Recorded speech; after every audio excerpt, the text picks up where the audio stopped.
Coucou tout le monde, aujourd'hui petite vidéo sur la séance de longe avec Star du samedi 28 juin. Donc ce n'est pas un tuto, c'est juste une petite vidéo pour vous montrer comment s'est passée la séance, qu'est-ce qu'on fait quand on est en longe, etc. etc. Donc là c'était avec l'enraînement Pessoa que vous voyez, là il est pas fixé, il est juste mis comme ça. Et donc on se dirige vers la carrière de dressage qui est la carrière où on longe les chevaux.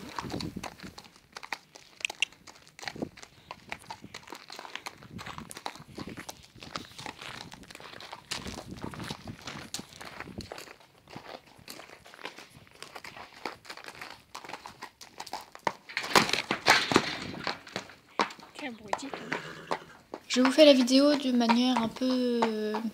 je sais pas comment on pourrait dire, c'est un peu making of en fait. Je vous laisse regarder la vidéo avec le son de la vidéo, mais je commente quand il y a des petites choses à dire en plus pour vous expliquer pourquoi j'ai fait telle chose, etc. etc.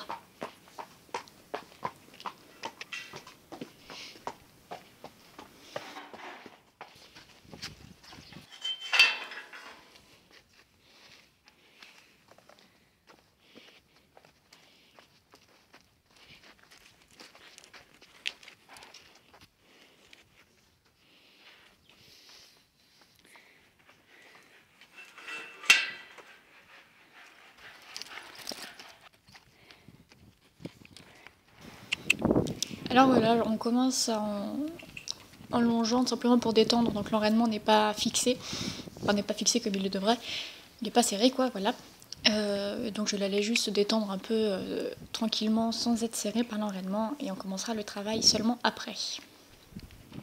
Donc aux 3 allures, pas trop au galop et aux 2 mains.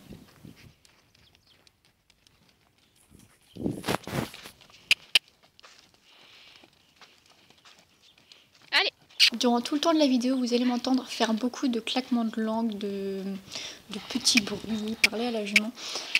Ça peut être assez insupportable, je vous l'accorde, mais c'est plus ou moins nécessaire en fait. C'est un peu nos codes, les codes que l'on a quand on est à la longe ensemble.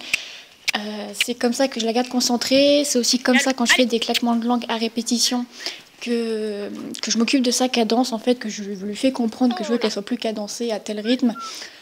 Etc. etc. Donc c'est assez insupportable à entendre je pense, mais à la fois je vais pas changer cette habitude parce que c'est comme ça qu'on travaille et c'est comme ça qu'on a l'habitude de se comprendre à la longe.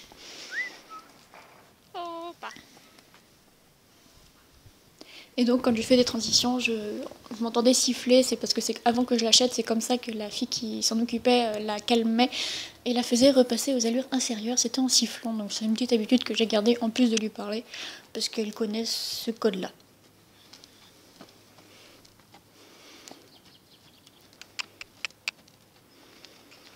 Alors à main droite, elle a un peu du mal à tenir son cercle, c'est assez pénible.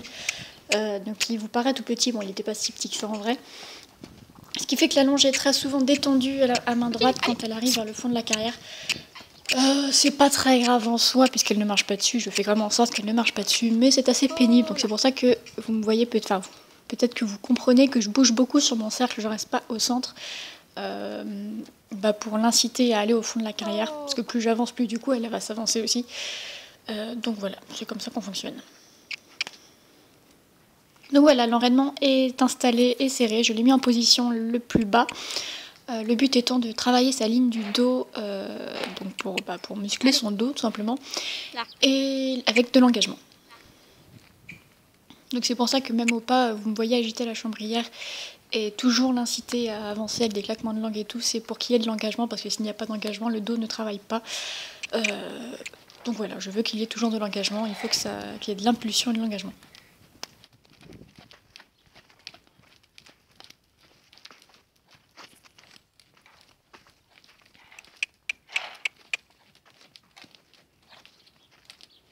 Allez. Allez, trotte.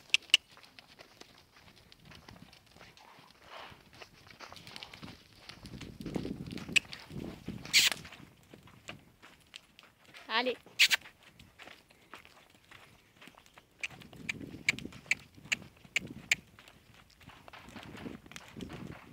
Allez, trotte, trotte.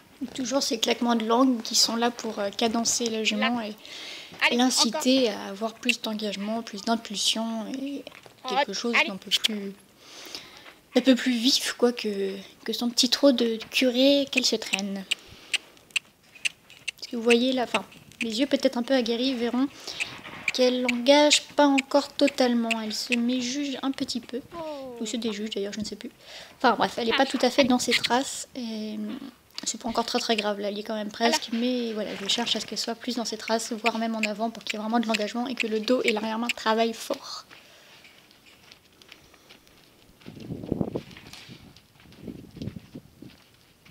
Galop, allez. Galop, ça. Allez, voilà, c'est bien. Au départ au galop, je suis obligée de me fâcher un petit peu. C'est un truc qu'elle n'a pas l'habitude de partir à la voix. Mais bon, sans quoi ça se fait quand même. Je me fâche un petit peu avec la chevrière. Continue, allez. Son galop avec la longe, avec l'enraînement, j'en suis plutôt satisfaite parce qu'il est quand même régulier par rapport au fait que la carrière soit en pente, ça se voit pas, mais là en pente et dès qu'elle est dans ce coin-là, c'est assez dur pour elle qui est naturellement sur les épaules. Encore. Donc j'en suis assez contente, il est pas mal régulier, même si je garde toujours mes appels de langue pour la cadencer et qu'elle se concentre dessus. Mais c'est pas mal, franchement c'est pas mal, en plus elle est quand même assez ronde, elle s'enferme pas, elle se tend sur l'enraînement pour ramener ses postérieurs, ses hanches sous elle, et ce qui fait qu'elle travaille pas mal. Là. Et vous voyez qu'une fois après avoir galopé, là, elle a vraiment un bon trot qui est, on dirait limite allongé, qui est cadencé, où il y a de l'impulsion, de la propulsion et de l'engagement. Et là, c'est un beau trot. C'est ce qui me plaît et c'est ce que je cherche à obtenir avec au trot avec l'enraînement. Voilà. Pour l'obtenir après aussi plus tard au travail, d'avoir un trot vraiment cadencé. Pas rapide, mais avec de la distance, quoi, en fait, on va dire. C'est-à-dire qu'elle va chercher loin son geste, mais sans aller forcément plus vite.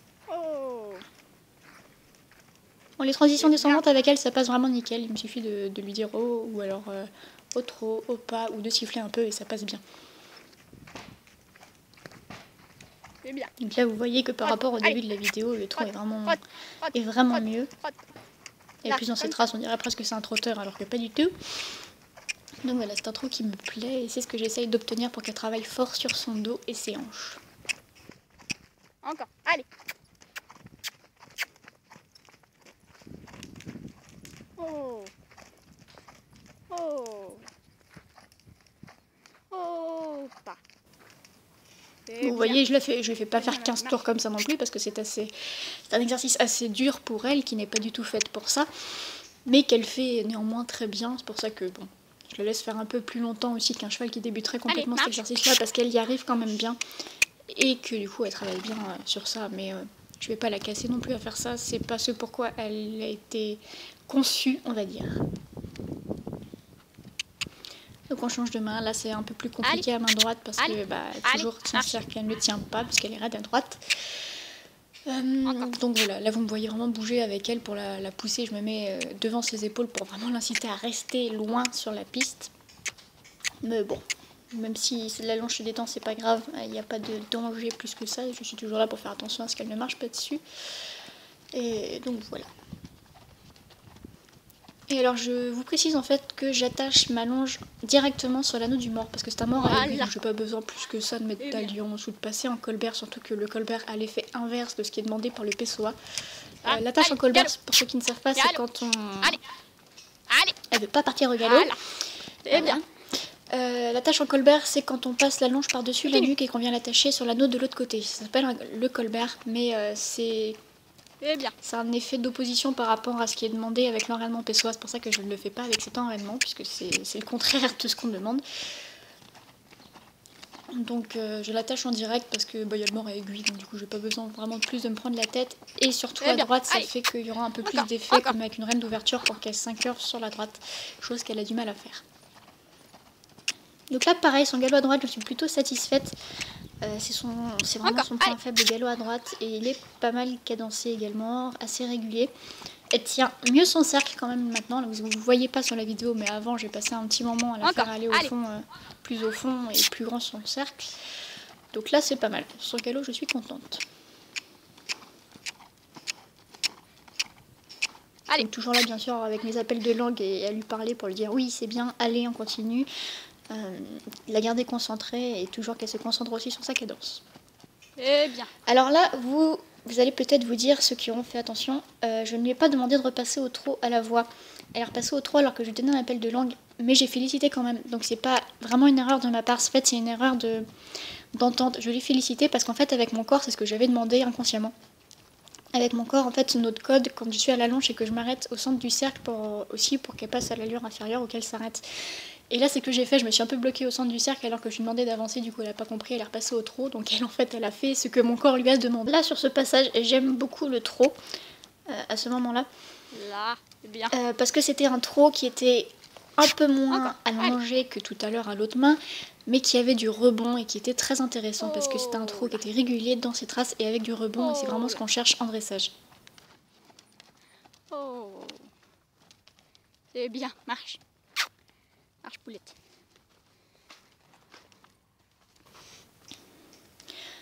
Donc au pas, je récupère un peu ma chambrière parce que elle a tendance, dès qu'on repasse au pas après avoir galopé à la longe, à se dire c'est fini, on arrête tout.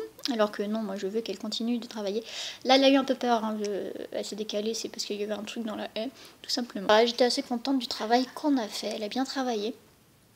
Sans trop se fatiguer non plus, sans avoir trop chaud, donc je ne pense pas qu'elle aura de courbatures. Donc c'était un travail intéressant, j'ai eu des choses très bonnes, donc son galop à droite était bien. Après les dernières phases de trot, j'ai eu un trot qui était vraiment un trot qui me plaît et qui est celui que je recherche. La petite vidéo est finie, j'espère que ça vous aura plu, c'était juste un petit aperçu de ce qui se passe quand je travaille ma jument à la longe. Et je vous ferai bien sûr un jour un tuto sur le travail à la longe avec cet enraînement, mais plus tard. Voilà.